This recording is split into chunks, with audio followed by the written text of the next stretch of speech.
That's it. Now we're on. Perfect. Yeah. Thank you guys so much for coming.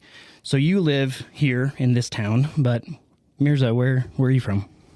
So I live out of Aliso Viejo. It's near Irvine in California. So kind of between Los Angeles and San Diego. Okay, cool. And you guys, you flew in On Wednesday. Wednesday. Yeah.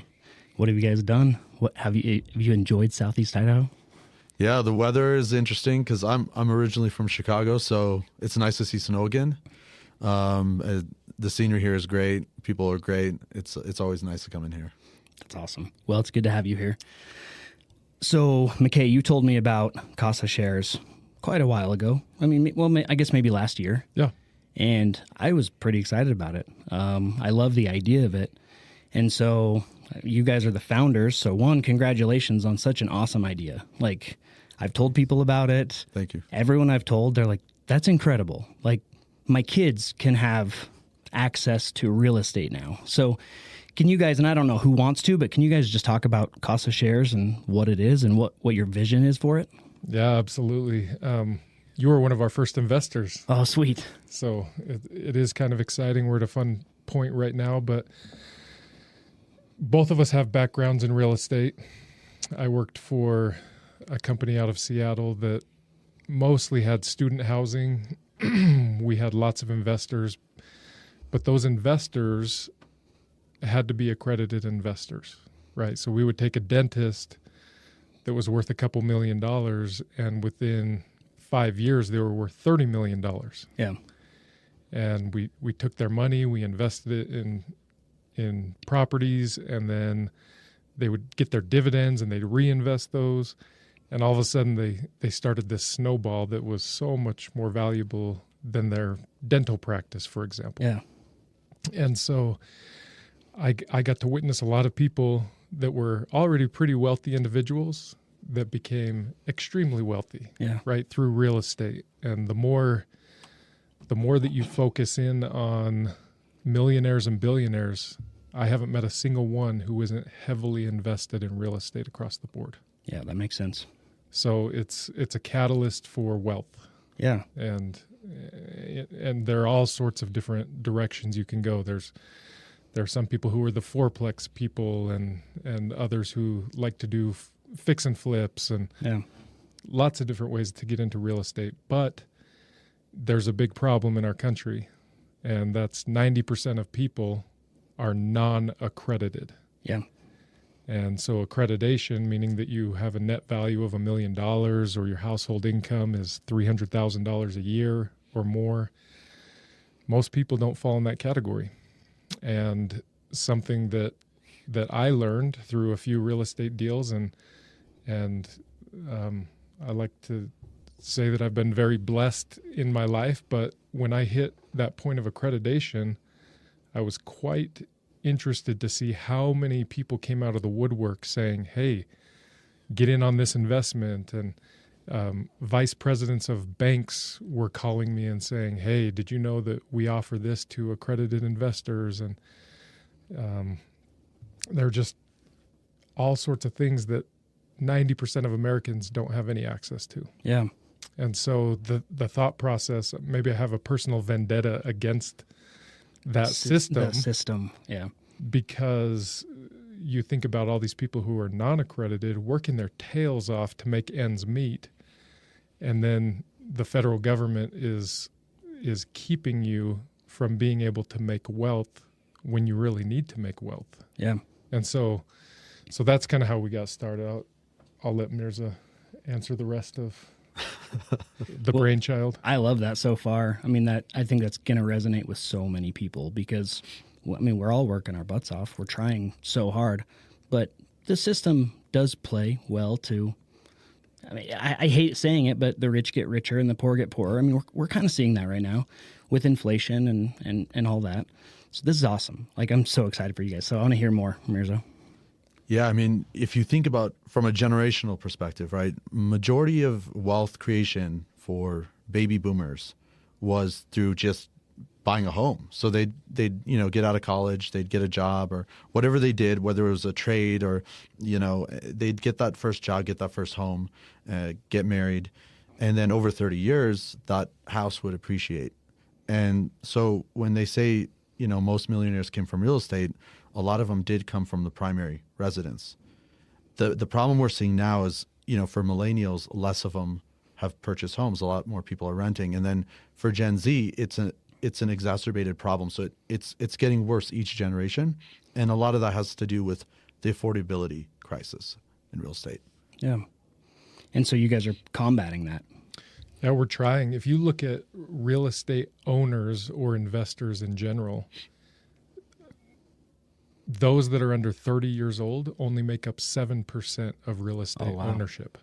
Yeah.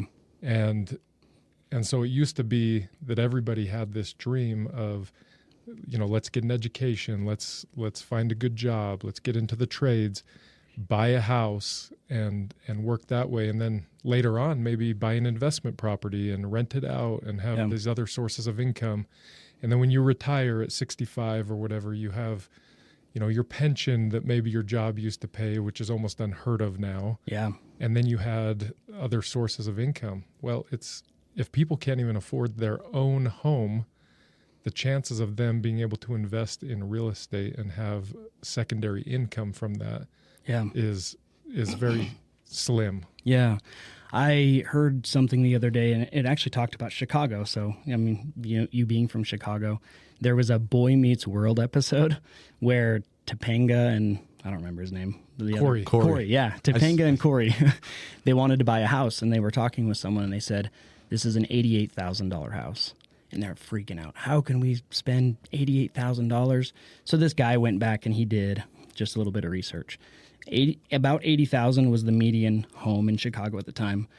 And the median or the average annual salary was $44,000. So kind of, half of what a house would cost. So then he broke it down in 2 months. It would only take 1 month of pay to do a down payment on the home at that time. And interest rates were around 7%, so, close to today. Mm-hmm. But today, with the price of food and the price of everything, vehicles, homes, it would take someone about a year to pay their bills and still save up to have a down payment on the home. Wow. It's very much skewed since the 90s. Yeah. Since 1971, when we went away from the gold standard. Well, look at the last 5 years. You can't find a market in the United States where things haven't nearly doubled on very values true. of homes, and then you take interest rates and you take banks and all the added rules and things like that. It's getting really, really tough. Yeah. So how can Casa Shares help combat that? Well, just one point I want to make when we're talking about inflation is if you look at the stated inflation numbers, they don't include, in most cases, real estate.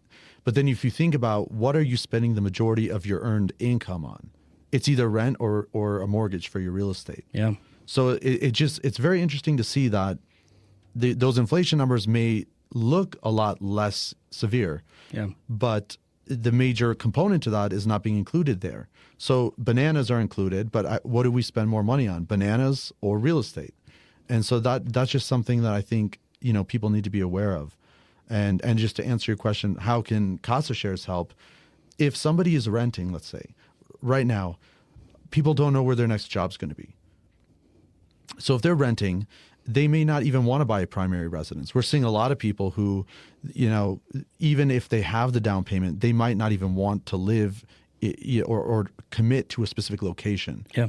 And so Casa Shares allows you still to get in on that, so you're not being left behind, essentially, but not having that responsibility of having to manage it, not having to worry about when things break, someone calling you in the middle of the night to fix it, those types of things. It's basically like the ability to invest from the comfort of your couch, pretty much. Yeah. So I think when I first started, I hopped on the website, and then you guys have now developed an app. So really, someone can take their iPhone, or is it probably on the Google Store as well? Right now, it's just iOS. Just iOS. Yeah. So they take their iPhone, or they hop online, they find properties, and they can buy shares in that property. Yes, correct. That's awesome. Like you talked about millennials, they're only 7% of owning real estate. This would allow every millennial a $10 share in real estate. right? Can you guys kind of explain what the app is and how it works? Sure. Yeah. So it's actually the minimal is $100. So the shares are $10, but the minimal is 10 shares. And we tried to bring it down as far as we could to make it attainable to as wide an audience as possible. Really how it works is you set up an account, right? You fund the account. So let's say you want to fund it with credit card or bank account. It takes about 5-6 minutes. And then essentially at that point, you're able to look through the different properties, kind of see what the plan is for them. Like what's the whole period? What's the, the rent that's being, currently earned by that property, some of the pictures, location, et cetera, financials. Once you decide I want to invest in this, it's a matter of just clicking a few times and it walks you through a little process. Now on the front end, we've made it super simple. So it's like a 5-minute process, but on the back end, the amount of stuff we had to build to make this work and make it easy on the front end, from regulations, we're SEC qualified, FINRA qualified, all the way through to, having everything communicate, with the third-party integrations. It's very complicated. Yeah. I'll tell you from an end user standpoint, it was flawless. It was awesome. It just fund the account, find the property, invest in it. I just honestly wish I could have done more. Yeah. So we're glad to hear that. We wanted, and we worked really hard on the front end, being just as easy and clean as possible. We're still, there's a DocuSign portion right now, and we're working to remove that. So it's one less step. Yeah. And so it's all integrated into the system with our own signing features rather than having to go and do that DocuSign portion. So we say that it takes 5 to 7 minutes the first time you do it, but we want people to be able to jump on and buy additional shares in less than a minute after they're all set up. Yeah, that's really cool. I like it from the end user standpoint, but also from the investor standpoint too. Because if someone they're wanting to develop a property and then, put it out to market, how does that work? So that's something we're definitely exploring right now. We've got a lot of interest from different builders and developers, people working on a wide range of projects. And so that's something that as we develop our user base, and so it's a balancing act between, what is the demand on the side of the users versus what can we put on the platform. Yeah. So it's going to be, we're going to have to balance that to keep that balance, but there's going to, the end goal is to have a wide variety of asset classes on. Yeah. So. Well, and it makes sense that you guys would, in a sense, regulate who's coming in because, if you have 1 million users, but you have 5 million properties, now all of a sudden nothing's going to be funded to its full potential. So I like that you guys are thinking about that. 5 million properties, that's kind of a lot, but I was trying to use extreme numbers to hopefully we get there. Yeah. So far, what criteria do you guys have in place as far as the properties that are on there right now? Yeah, we have to be really careful where we went through the federal government to not put promises on there for each individual property. Yeah. Right. So when we're underwriting these properties, we're looking at different factors. One, when somebody invests, they should be making money in 3 different ways. They should be getting dividends on a quarterly basis. And sometimes that takes a few months to stabilize a property. Yeah. And get it going. Just as if you were buying your own property, you got to make sure there's enough money in there if the dishwasher goes out and needs repairs. Above and beyond, we want to be returning dividends to all these investors. And if you put $100 in, we're talking pennies. For sure. But if you put $100 in for 3 straight years every month, once a month, then we're talking about dollars. And we just want people to start somewhere. The second way is these individuals who invest, they benefit from the appreciation of the property. Yes. Yes, there's risk that we would depreciate, but with real estate, you're looking at the long term, right? We're not trying to get in 1 month and then sell this property 6 months later. And so we really want rents to grow, and we want these properties to appreciate. And the last one is the investor gets to benefit from the tax benefits that come from owning real estate. Yeah. So really, everything that we've done is we want our investors to feel like they are the millionaires or billionaires, getting all these benefits from being real estate investors. Yeah. Well, and I truly believe if you start to get the mindset of a millionaire and a billionaire, like even if they start with $100, they're a real estate investor. That's not something that would have been that they would have access to a year ago. Now they do. You start to put yourself in that realm, you grow. Yeah, you start thinking differently. Yeah. Yeah, I love that. So we're pretty heavily invested in cryptocurrency, and how we've gotten there is just reoccurring weekly buys. Do you think that's something you guys could do in the future? Like, I mean, I know that's total hypothetical, but if it was just a reoccurring, $100 a week, $50 a week. Yeah, so that's a really interesting take, and we've had a lot of discussions around that. So as it is right now, as a new property comes available, we'll notify all of our users of the new property, and they can go and put whatever they would like to put into that one. What we think in the future is really having something around where essentially they could set up a monthly amount that they would like to invest. And we see a future where they could put in different parameters, where they could say, this is the kind of location I'm looking for.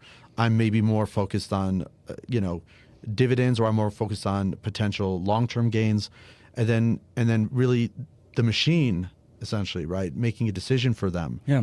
Now, where we run into some complications in the short term is there's a lot of, because this is a very relatively new space. Crowdfunding is a $16 billion industry for real estate, and it's growing at 45% a year. But there's still a lot of gray areas.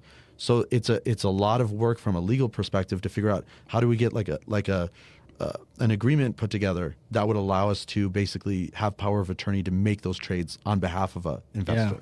Right? Yeah, that makes sense. And so we are definitely interested in pursuing that.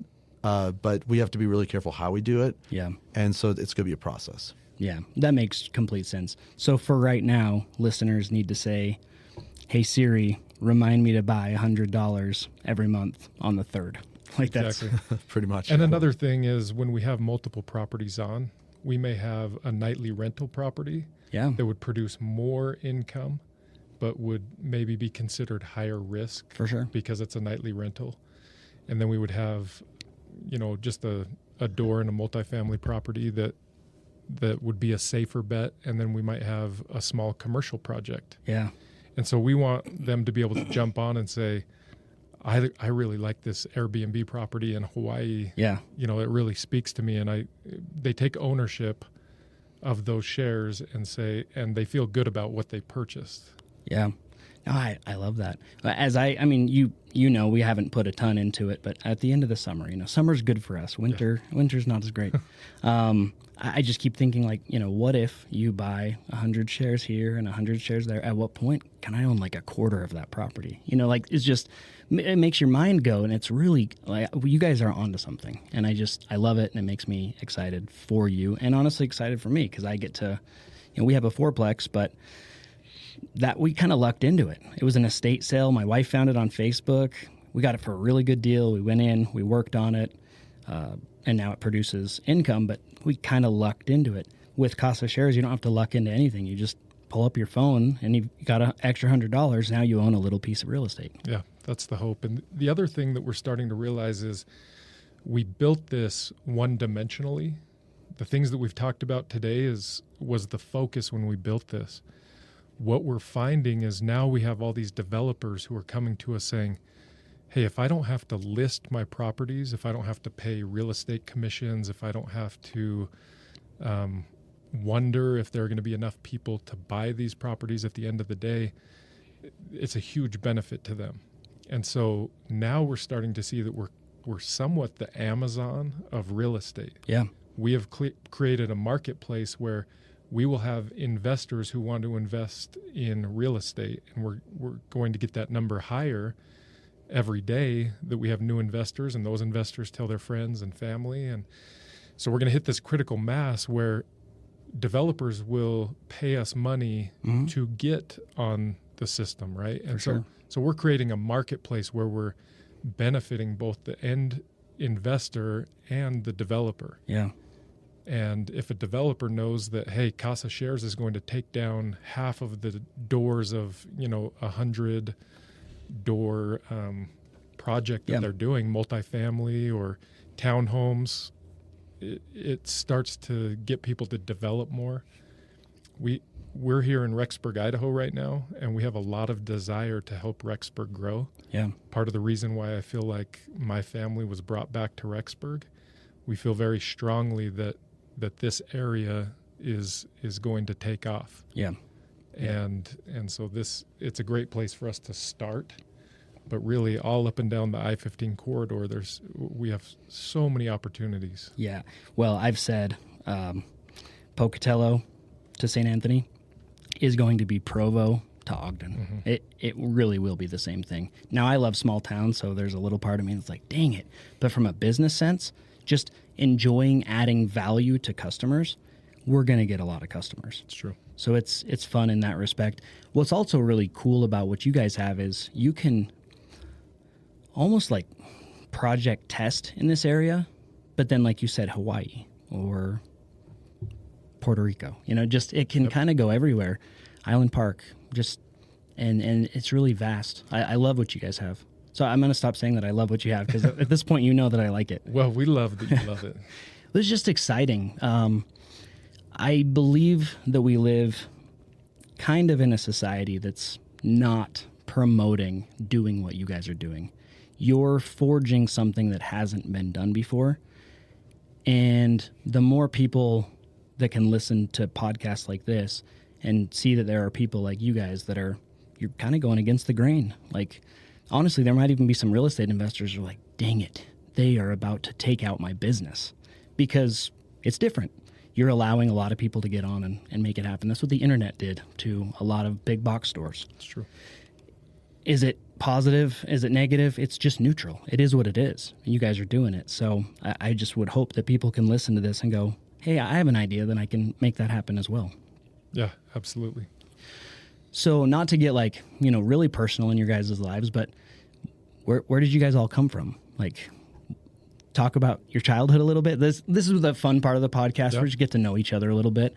Where did you guys come from? What did you do? What did you want to do in your life? And now you're doing something completely different because I doubt that you thought as a kid, I'm going to make a real estate app. Right. Sure. So I was born in Chicago and moved to California at about 9 years old. And then my dad, he worked around different states. So we traveled a lot. I changed schools a lot. So I've been in Alabama, New York, Oklahoma, and of course, Chicago and California. And for some reason, we just keep going back to California, that's where I'm right now. So getting into, I was involved in real estate for a little bit, and I have a brokerage on the side. It's kind of like a friends and family thing that I do. And then got into the tech scene. So I worked at Oracle for a bit, and I worked in the utility space. So like a lot of stuff around like home energy reports and that kind of stuff. Like when you guys get those reports showing kind of your usage, how you could save more energy. And there was a lot of behavioral science involved in that work as well. But what we were seeing is, so I got my first condo for, at the time it was like $377,000, but I didn't have the down payment for it. So what I did was I basically represented myself and I put 5% down. Then I borrowed the money and then I paid myself back from my real estate commissions. That's awesome. So all this stuff, like understanding loans, because I did loans for a little bit and I was doing the real estate, understanding all this stuff allowed me to do something that a lot of the people around me, a lot of my social circle couldn't do it at the time, right? And needless to say, this is before COVID, before like the prices like doubled basically, and the rates were low, right? 3%-ish. So getting into that, I realized really quickly, even if you're working like, let's say a tech job and you're making good money from the standard of like averages across the nation, right? I was seeing nothing from the job after paying bills. It was just gone. Yeah. Because the expenses kept going up, especially after COVID. But you look at the real estate and it's like, well, that real estate's gone up hundreds of thousands of dollars, just that one unit. and the rent is now exceeded, so it's cash flowing even on 5% down. Yeah. So we got a second condo, did kind of the same thing. Then I did like another one with my dad. It's like a little joint venture. And then we started really realizing, my wife and I talking about this. This is where the money's really made. Is the work just pays for your life. Yeah. And the real estate is really your future. Yeah. And so that's why I got really passionate about this space. And then when I was able to sync up with McKay and his real estate background, it just made perfect sense. It was like, let's make this available for everybody. Yeah. How did you guys meet? Yeah, we had a mutual friend that he knew Mirza through some LinkedIn interactions, and I had moved back to Rexburg, and we were trying to start up an angel investing group here in Rexburg. Yeah. And ultimately it it never came to fruition. Yeah. Right? We just had busy people, and maybe it still will. But Mirza made a trip up here, and we met, and he had some ideas, and some of his Oracle background and some of his expertise mixed really well with some of the things that I was passionate about. Fractional ownership is something I've been talking about for years, because whether it's going to, our family loves to go to Hawaii. We go there usually at least once a year. But we go to St. George and we go to Las Vegas, and we like different places. We like to get out of Southeast Idaho in January and February when you just can't stand the cold anymore. For sure. But if you buy a house in those places, you can't always use it. Yeah. We, just like you, we've got kids in school. And so there are certain times we want to vacation and do things, and having an investment property somewhere like that is tough when you have a lot of other responsibilities. We're not 75 years old and retired and can just go hang out there all the time. So when you talk about bringing other people in, maybe you grab 6 friends and you go buy a condo in St. George, and you each, share the usage or do nightly rentals when you're not using it. And so anyway, we kind of put those ideas together and started mulling this over.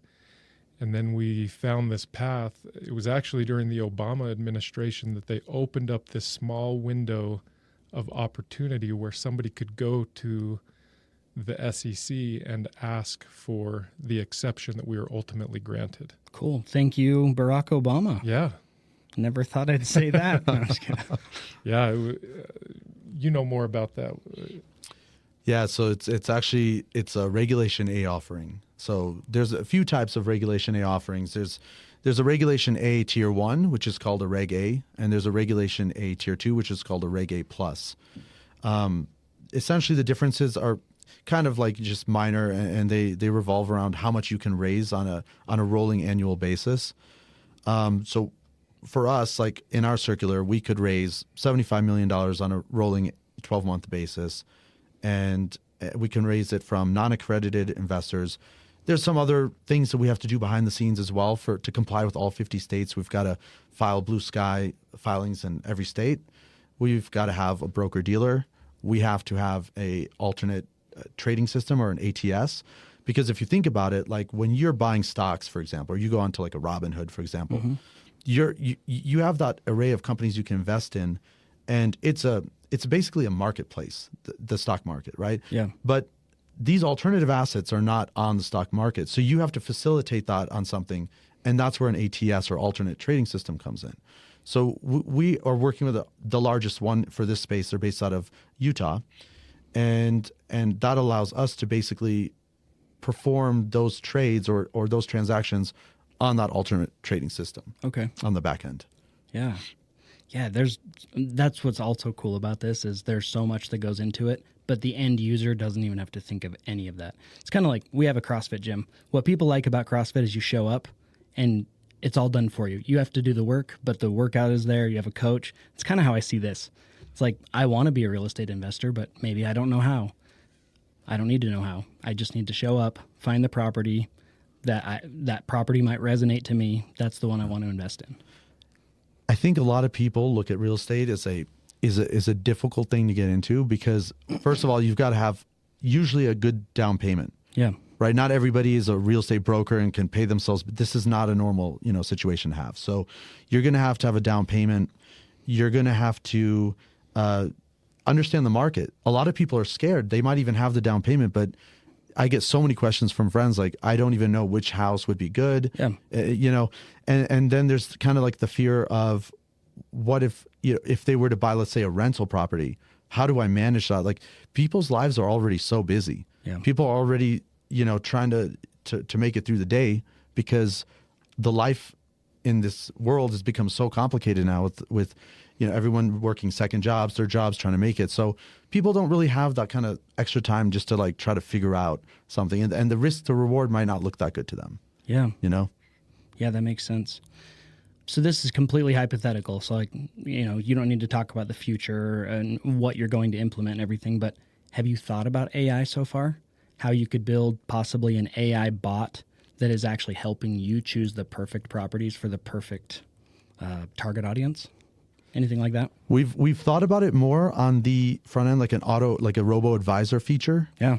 For that, but there's definitely a space for that. I could see that, especially looking for specific trends. So let's say you've got you want to classify things into people who are looking for specific outcomes, like more rent or more capital gains or locations. I see a potential for that. Yeah. But I think from an application purpose, because a lot of the real estate is kind of on a macro trend, right? So like right now, pretty much anywhere you buy real estate, for the most part, in a 10-year period, you're going to win. Yeah, absolutely. So I think a lot of it comes down to what is the person's personal preference? What are their individual goals? And so focusing on AI first for like a robo advisor feature would probably be more relevant.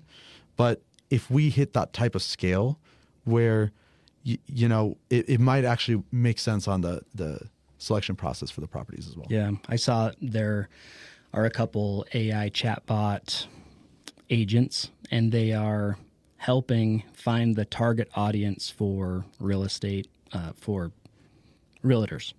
So right now, a realtor puts something out, and they go, I don't know, let's just throw it out on the Facebook Marketplace, or let's do some targeted Facebook ads. Now it's saying, well, according to this property, you should probably market this to 35 to 45-year-old males that, so-and-so, such and such, and then they can market directly to them. So it's pretty cool. It's very interesting. Something that I'll mention, we met with a group yesterday that kind of opened our eyes to a little of where this might work. On a macro level, you could say in the United States, most of the deals that are posted by a realtor or broker group sits in that 5.5 to 6.5 cap rate, right? And you can find those deals pretty much all day long. But this group, they are out there finding the 12 to 15% cap rates. They just put a fourplex yesterday under contract for $370,000 or something along those lines in Boise. And they are building similar. They're using AI to find these areas, and then they're really delving in. I think we're just scraping the surface with the AI. Oh, for sure. I keep saying 2025 is the year of AI to 1997 was the year of the internet. Exactly. Like, I really think we're there. Did you say they bought a fourplex for 300 and something thousand? They did. That's insane. Yeah, and it needs a little work, but the rent's coming in right now.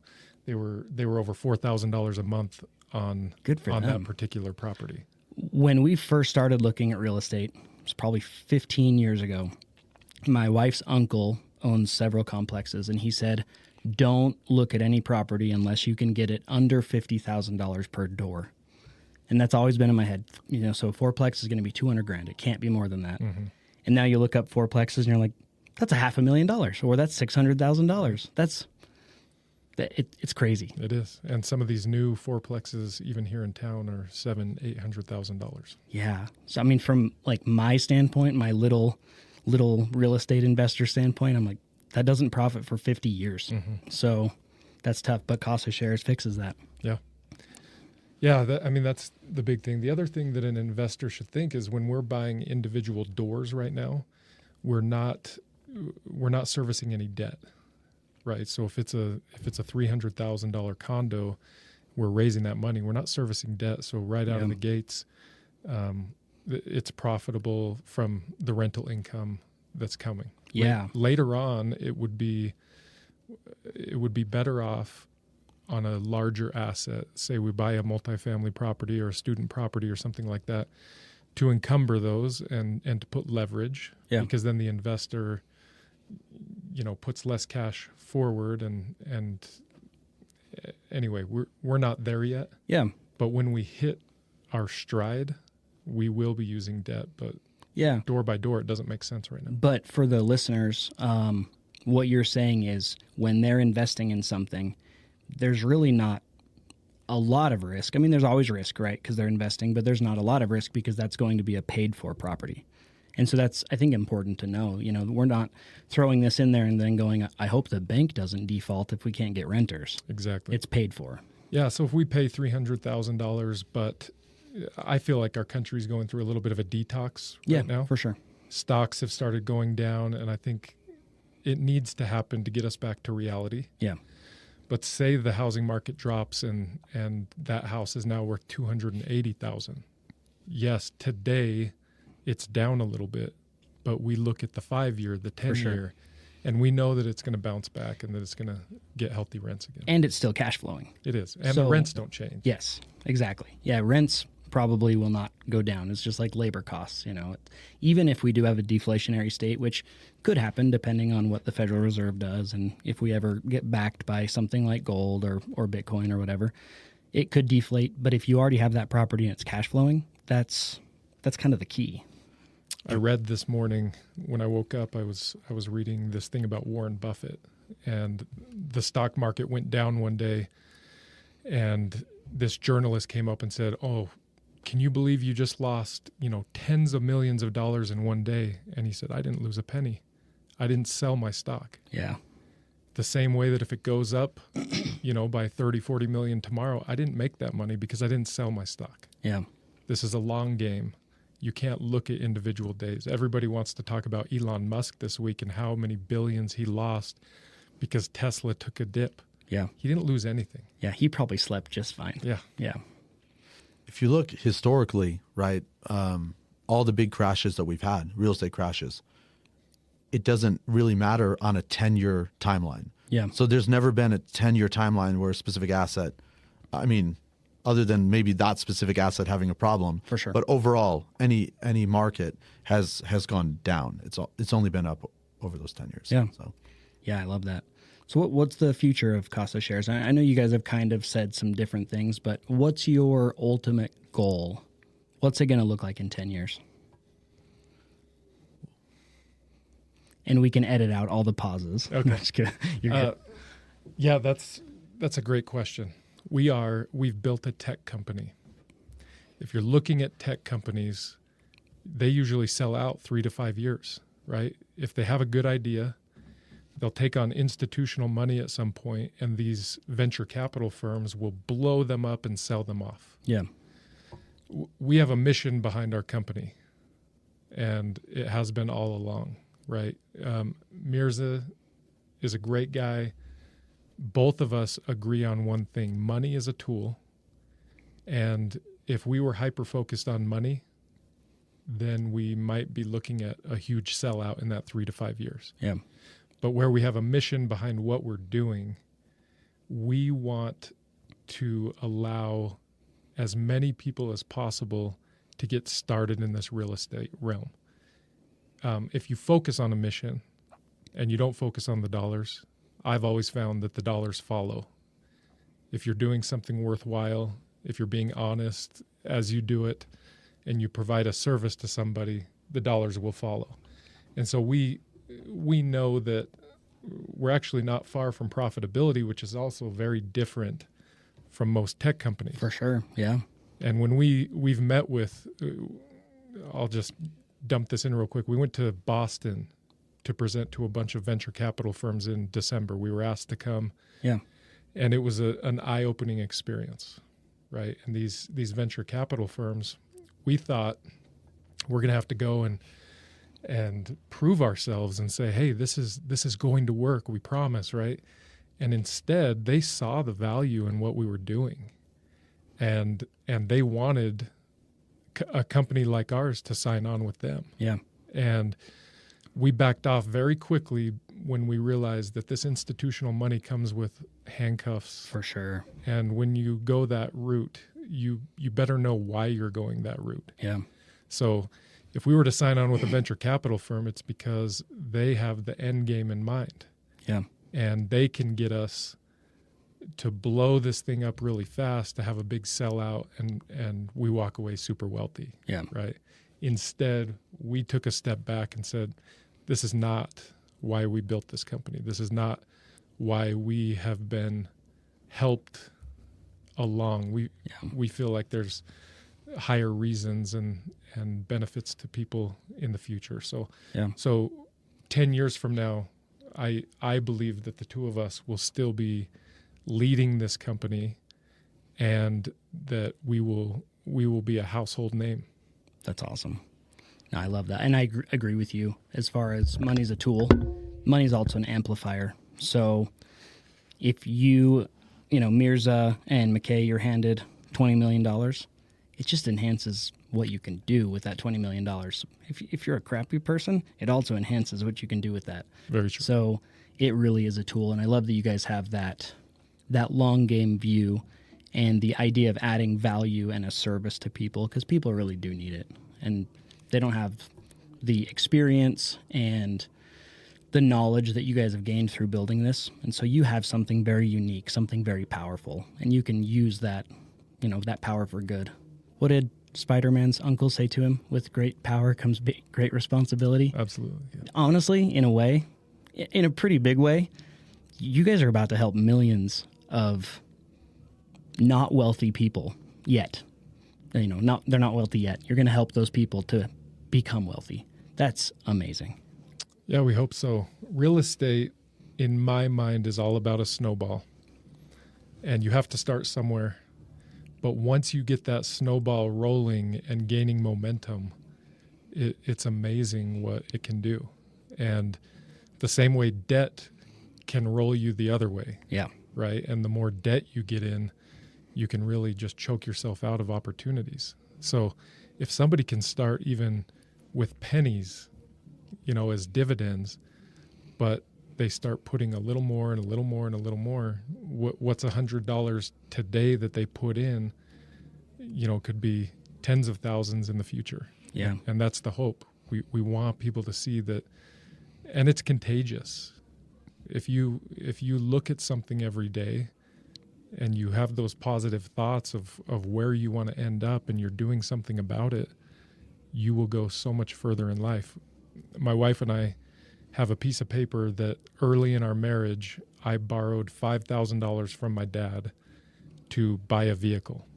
And I had $2,000. He gave me the $5,000, and he said, just don't worry about paying this off immediately. You're a newlywed couple, and I was happy to help you. He knew I was going to pay him back over time, but I jumped on the computer and I made little $50 squares. Yeah. And I put it on my bathroom mirror. That's awesome. Right, in our house. And so every time I was brushing my teeth, at least twice a day, I was staring at that paper. And my wife was brushing her teeth at the same mirror, and she was looking at that twice a day. And we had jobs. We had our first home, but we didn't have a lot of extra income after that. But it became a fun thing for us to do, to cross those squares off. Yeah. And to pay my dad back faster. And we ended up paying him off in, I don't know, maybe 4.5 months, which didn't seem possible at the beginning. But we have used that in our marriage and in our lives to say, if something's important and this is something we want to do, we're going to put it right in front of us. We're going to stick it on the wall in the shower. We're going to make it a part of what we see every day so that we have fun doing it at the same time. Yeah. I think from the perspective of younger people too, right? There's a sense of hopelessness because they see these assets, small houses. Like, for example, where I live in the Irvine area in Orange County, there's 2 types of properties being built right now. And the first one is like $4 million plus homes, which are pretty much the single family homes that are being built. Yeah. And then there's the apartment complexes, which are like gigantic complexes with they're very nice. You know, they're luxurious, well planned out, but they cost what, $3,000, $4,000 a month for an apartment. So even for these youth coming out of school right now, they're getting into these apartments. They need to shack up with another roommate, or it creates problems that are longer lasting than only the cost up front. Yeah. Because then it's harder to get married, for example. It's harder to start a family. It's harder to do the steps in life that were easier for previous generations. And so part of this is, let's say you invest $100 to start. Is it going to make you rich? No, it's not. But what it's going to do is it's going to get you on that start. And that's really what we're trying to do, is it's putting people in a position where there's a shift in their mentality. Because they start doing that, other opportunities, even outside of Casa Shares, might come available to them because they're going to be thinking differently. Yeah. So it's not just about what they're going to gain from a financial perspective. It's taking accountability for their situation too, because we know that the cards are stacked against the youth, and so that's really, personally for me and McKay, that's something that's very important for us to try to at least do what we can to help in being part of the correction of that problem. Yeah, I love that.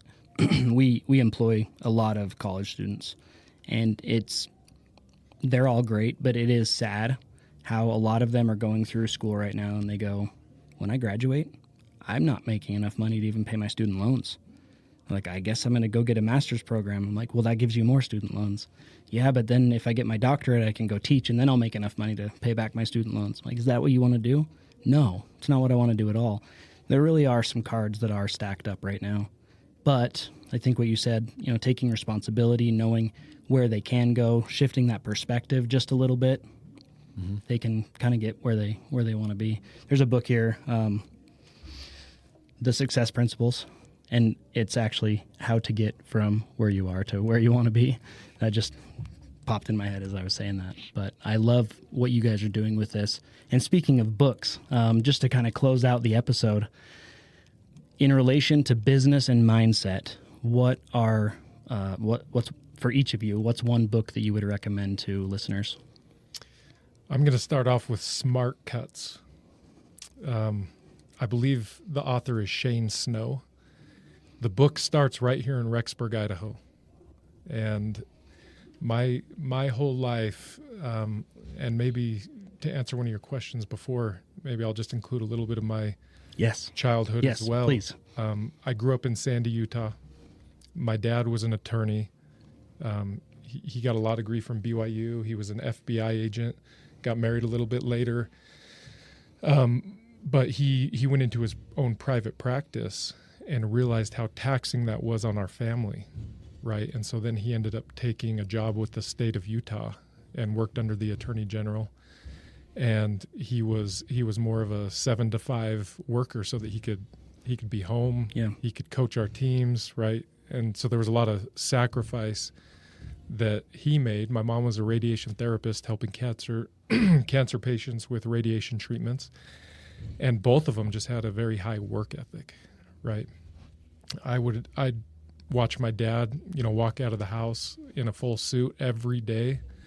And he did his, 35, 40 years of that, and then retired, right? And I don't want to say, I didn't know how to explain it to people, but I could never picture myself sitting at a desk and doing a job every day like he did, right? I don't think he loved it, but he did that for our family, and he was very devoted to that. But this Smart Cut book has really spoken to me because I used to think that I was shortcutting my way through life.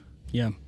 I didn't want to sit at a desk, so I was trying to find ways to jump over that whole portion and say, how can I make money? How can I support my family and my 5 kids and do that without having to go punch the clock every single day? Yeah. Well, the Smart Cuts book talks about this mentality, and maybe you played the Mario game early on the original Nintendo, but there are like warp tunnels where you could go to different levels. You didn't have to go to level 2, 3, and 4. If you knew the trick, you could go all the way to level 7. and you could beat the game faster that way, right? And so this particular book spoke to the way that I was thinking. You don't have to go to college. Yeah. You don't have to, right? I went to BYU, Idaho, got a business degree. I got an MBA from Utah State. All really great, but I feel like being in real estate and doing some of the projects, those types of things, like I got so much further ahead on learning things on my own and trying to do it. So I changed my mindset of I wasn't shortcutting life. Yeah. I wasn't cheating myself out of opportunities, but I was finding smart cuts that would allow me to get where I wanted faster. Yeah.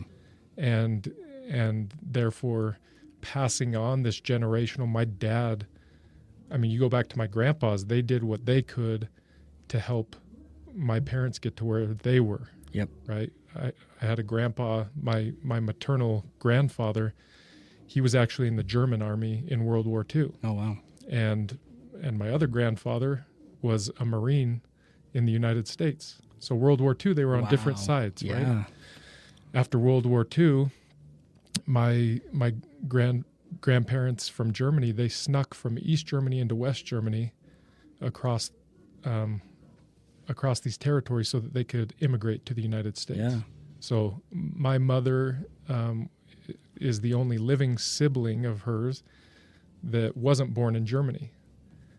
And so I've seen sacrifice from my grandparents who made some amazing sacrifices to come to the United States without knowing English. Yeah. Working really hard. My grandfather worked 3 jobs. My mom never saw her dad. And that was to give her the best. Mm-hmm. And then my parents did the same for me. And so I feel a responsibility to pass that on, not only to my kids, but everyone I come in contact with. So Smart Cuts is my book. Okay. No, I love that. Thank you for all of that.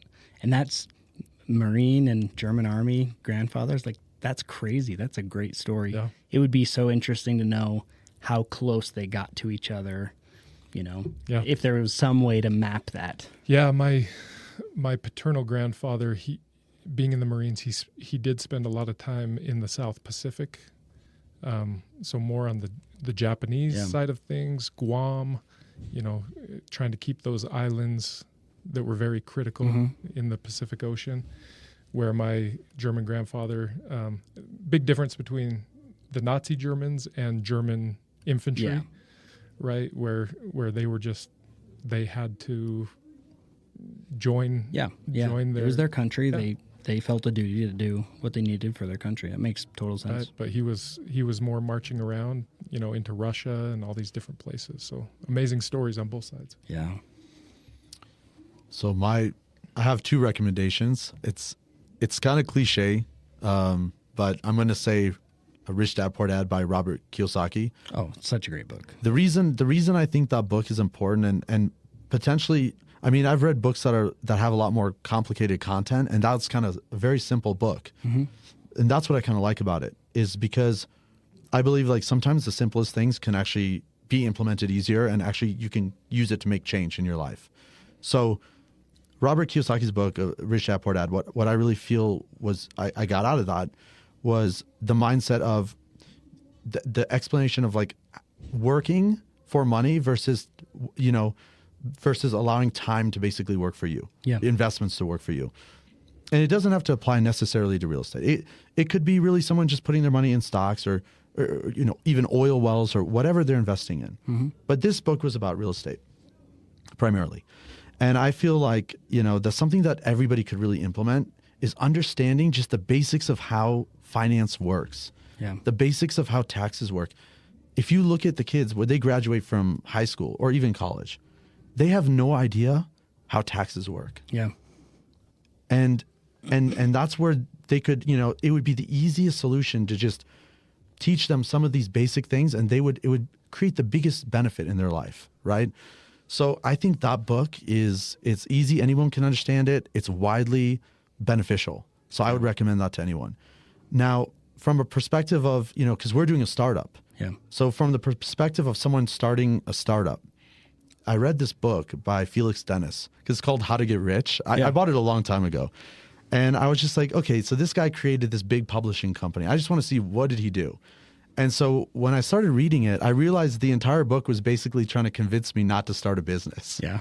And so it was a really cool perspective to show you what really goes into creating a startup. And now that we're doing it, we understand that what are the benefits, and we also understand what are the challenges. Yeah. And so if you're going to do it, you have to be really passionate about what you're building. You have to have a purpose bigger than just trying to build something big. You have to have a reason behind it to be able to push every day to overcome the obstacles that you will face, because especially in an area that's highly regulated, that's very an up and coming type of sector, there's going to be a lot of problems that you're going to have to figure out and fix that you wouldn't encounter in a regular job, even a tech job. Yeah. So you have to be mentally prepared. And I just thought that book was a really good wake-up call, because looking through Felix Dennis's story of how he started Dennis Publishing, that guy came up with solutions throughout like some of the most difficult problems that most people would have just dropped it. Yeah. And so that's been very beneficial to us. So when we've had a few things that we had to figure out, we were able to get around it, and I think it was a mindset thing. Yeah. So No, thank you for that. I had told you guys that I used AI to help kind of research Casa Shares and everything, and it kicked out one question, and the question was, ask them what's the biggest challenge that they've had to overcome. And I honestly skipped over it because just knowing you guys pretty quickly, it doesn't matter what the challenge is.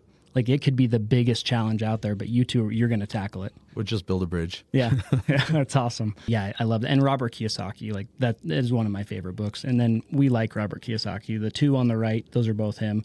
The Cash Flow Quadrant, and then The Conspiracy of the Rich. Like, they're just good. They just get in Good there. books. Shows the difference between a job, a business owner, a manager, an investor. It's great. I don't know if you've done this yet, but your kids are very similar ages to mine. And on Sundays, a lot of times we're trying to figure out, we try to make Sunday a little bit different than the rest of the week, right? Yeah. And so we've started taking some of these books, How to Win Friends and Influence People, and giving them sections to read. Yeah. And some of these Robert Kiyosaki, it's easy for these kids to understand, but the sooner they learn these lessons, the sooner that they will be contributing members of society. I agree. It's interesting because me growing up, I think our parents were similar. My dad, he's amazing, and he showed me work ethic. I mean, he always, worked, or on weekends we would be helping somebody. It was like roofing my aunt and uncles, or whatever it was. So growing up, I just figured, well, I'll just get a job too. Like, that's what I'm gonna do. Never in my wildest young dreams did I know that it wouldn't be anywhere near a 9-to-5 job. So it's interesting to see my kids and how they view it. They don't think right now, like, I'm going to go get a job. A lot of times they think in like an investor, and, they'll hop on Alibaba and they're like, I'm going to order something, I'm going to sell it. And then they start looking into it. They're like, bucket hats. Those are so popular right now. It's just cool. Like what you guys are doing with Casa Shares, teaching young kids, millennials, to just think differently. Like, we do not have to live where we go to college, get in a bunch of debt, get a job, contribute to our 401k, and then retire. And the statistic is like, you retire and you die 6 years later. Mm-hmm. Like, that's what happens. We don't want to do that. It's true. You got to live today. Yeah. You guys are awesome. I appreciate you chatting. I just appreciate you guys. Thanks for letting us Thanks come for having on. us. Yeah. Worked well with Mirza being in town, and it's awesome. So how can people find Casa Shares and you guys? Sure. Yeah. So our website is casashares.com, CASA shares.com. We're also available on iOS. So you can look us up in the App Store, just Casa Shares, and you'll see us right there. That's awesome. And now, can people download the app and just start looking through everything without becoming an investor? And that's kind of their, introduction, or? Yeah. So when you download the app, you can see everything that's available, all the assets. You can see what's sold previously as we start getting rolling here, and what's going to be coming up soon. And then, to actually invest, you'd have to create an account, but it just takes a couple minutes. So it's a pretty easy process. Yeah. I mean, from personal experience, it was a very seamless process. Yeah. The part that takes the longest is just hooking up your bank account. Yeah. But we did a little bit differently. We partnered with Plaid as far as being able to hook to your bank account. So somebody goes in, they choose their bank, and then they just log in like they were logging in on the website. So they don't have to find a check and get all their routing number and account number. They find it, they log in, and they choose, I just want to attach my checking account. And that's the majority. Yeah. They put in a little bit of information, and boom, they're a real estate investor. That's so cool. Well, thank you guys. Let's revisit this in about a year and see where you're at. We'd love to. Awesome. Sounds good. Thank you guys. Thanks for having us. Yeah.